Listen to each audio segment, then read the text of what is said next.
सीधे रुक कर सकते हैं FTII पुणे का, जहां इस वक्त कांग्रेस उपाध्यक्ष राहुल गांधी स्टूडेंट से बात कर रहे हैं। To take the question forward to the members of parliament who are our elected representatives and who we feel are the best people in the democracy who can voice our concern.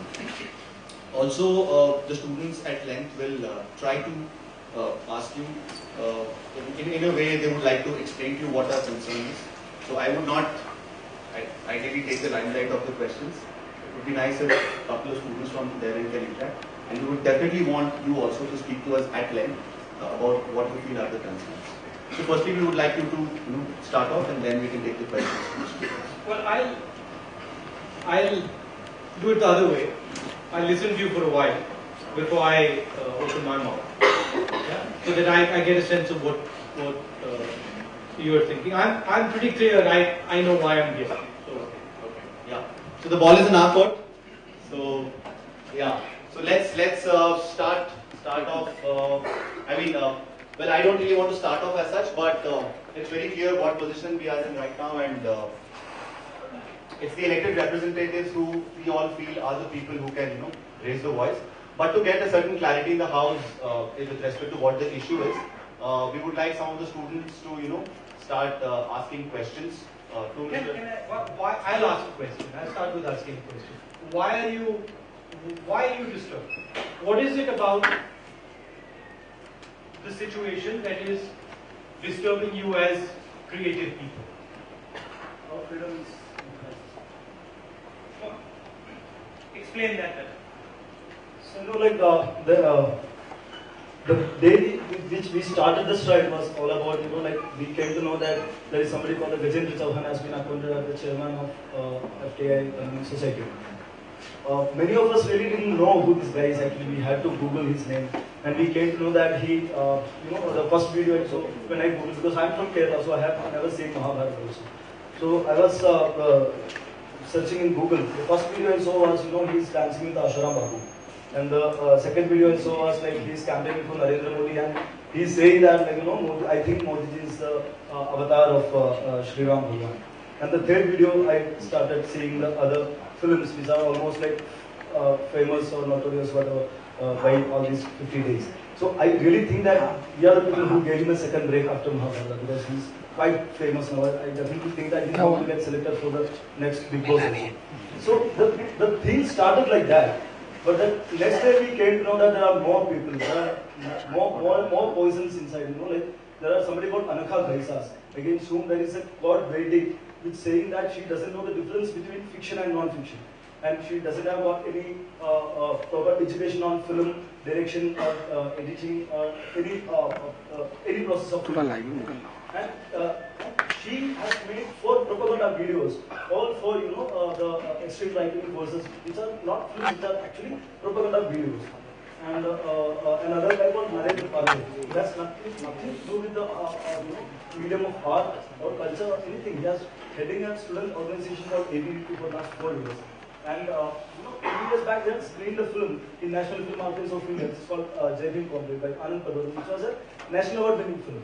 And a group of activists of ABVP came and assaulted us, including me, 4 or 5 of the students. We were got attacked very badly.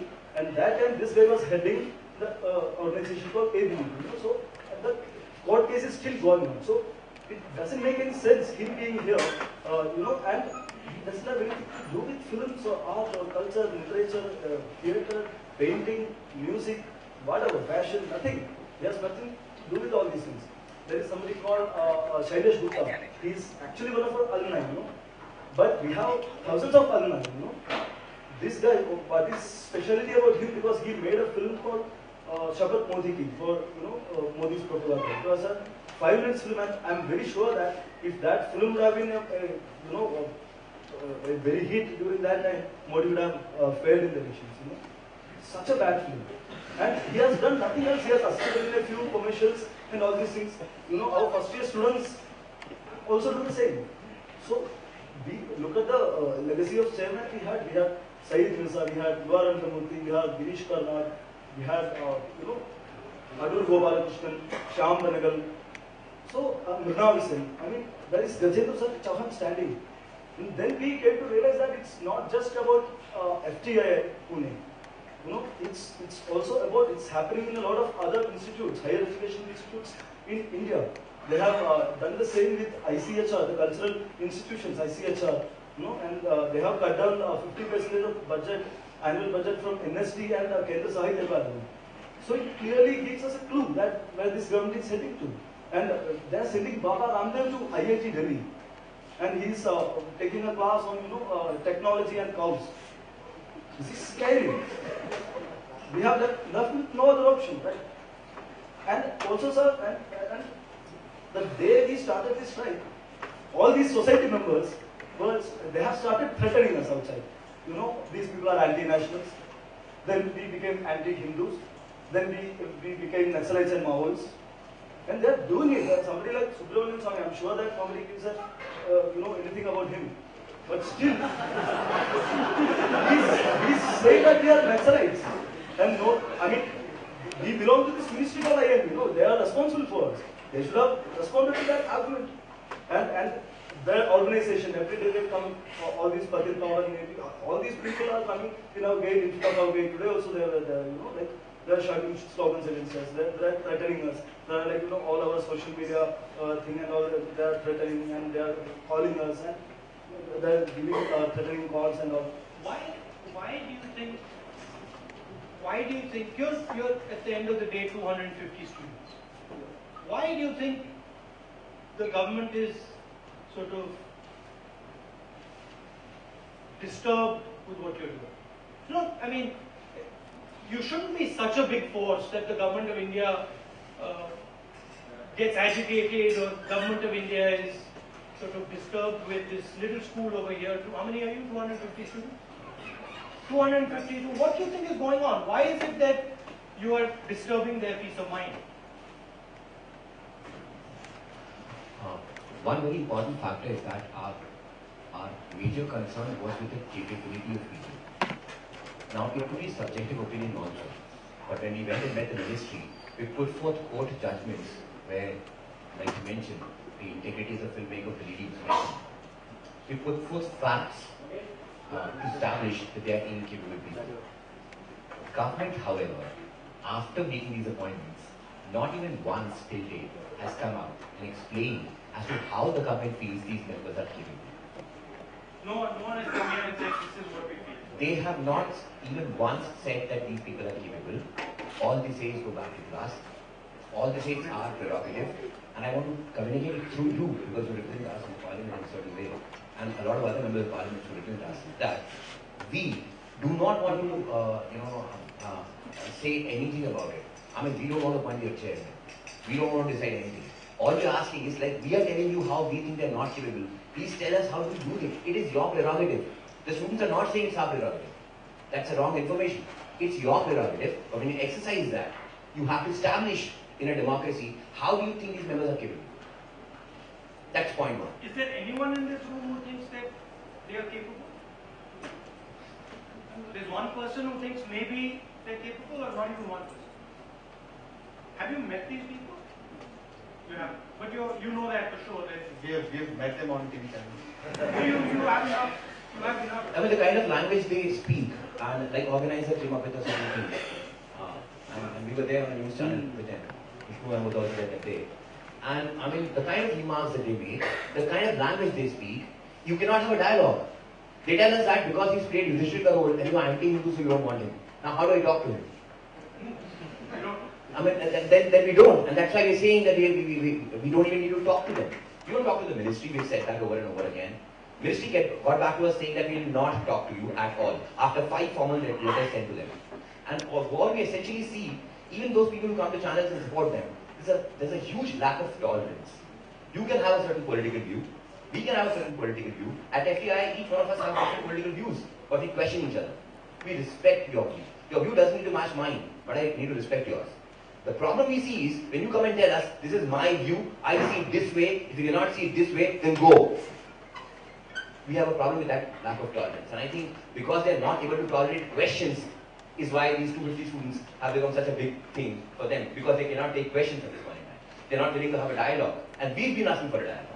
We are the victims of this strike, not them.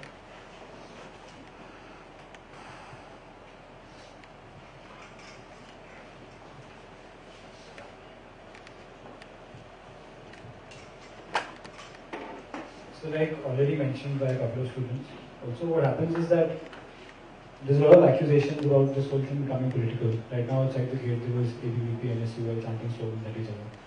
But that's where the thing is that what we are fighting for is very simple. Like even if, like in the past, maybe there have been political appointments in the sense that people loyal to the party have been appointed. Okay. But the artistic respect that we have for the people that have been appointed is just not there. Because a certain body of work, a minimum body of work is required to be in the apex body of the premier film institution of the country. It is not a joke. I mean, in our country, maybe we've got respect to a certain muddle of politics, etc. But our education has always been paramount. We've been proud of our education.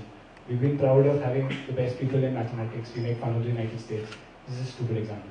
But we've been proud of our premier institutions. We've been proud of our IITs, our IIMs, our FTIIs. And when those institutes start getting meddled with, is when the voice of the students, that's why like you asked this question, why are they so concerned? Why is the youth so concerned? It's about the precedent that it is setting. It is about a degradation of education. We want to get away from all this politics also. Those questions have come because we didn't have any credibility of them. There was no credibility, so obviously we thought, why have then these people been appointed? If a government council has to be selected, if a FTI society has to be constituted, and Anagha Ghaisas comes forth and says that I want to be part of the government council, then how do you go from that situation to her being part of the government council? What is the process? What is the transparency? Because there are so many filmmakers in the country. Like Mr. Virendra Chauhan keeps mentioning that I have worked for 35 years. Fine, I respect you. I respect you a lot as an actor. But there are so many people in the industry who have worked for 35 years. There are all sorts of people working for 35 years. Are all of them capable to come here and be part of the apex body? On what basis has the government found him to be capable? On what basis has Anagha Ghaisas been found to be capable? So these are the answers that we are getting. These are the answers that we want for the questions that you're asking. Well, there's two questions, right? The way I look at it. Let us suppose that the people were capable. And you still got 250 people, entire student body, who said we don't want them. That in itself is questionable. I would say, even if the people are technically capable, from a democratic perspective, if the entire student body says we don't want them, that in itself is a huge issue. So there are actually two issues here. One is the issue of mediocrity.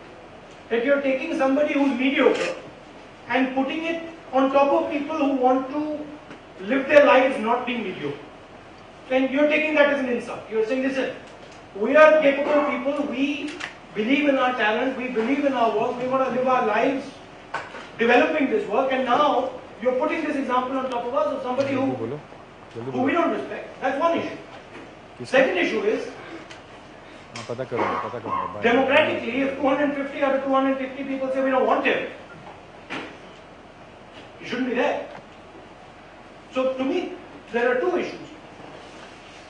This is not only going on in your school. This is going on systematically in the education system, in the bureaucratic system, in the judicial system. It is being done systematically across the board. And it is being done precisely to take away power from you. This is not about your school. You're saying we're not in politics. You are in politics. You just don't realize you're in politics. This is about your power. And this is about the rules that you will live your life with going forward.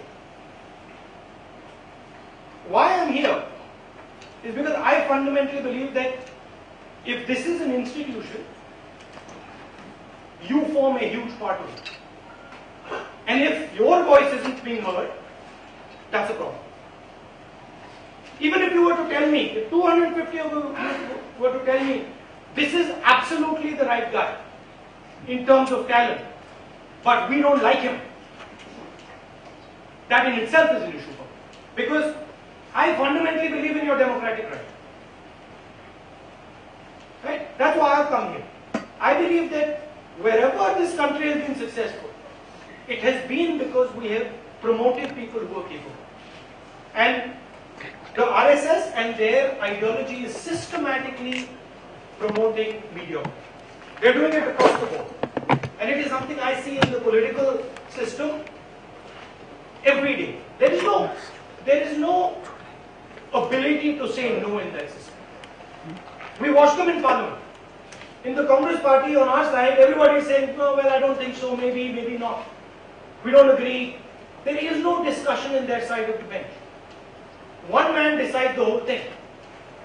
If the Prime Minister of India has decided that you guys are going to get this man, nobody in the BJP, whether he agrees or doesn't agree, is going to say no. That's why I'm standing here. Because I think that you people should be allowed to make some of these choices. I'm not saying that it's only your choice. Sure, there is the faculty and sure, there is the government of India. But you must have some voice in it. 30%, 40%. And if universally you're saying, listen, we don't agree, then somebody should come here and say, listen, what's going on? Why not? So, that's what I've done.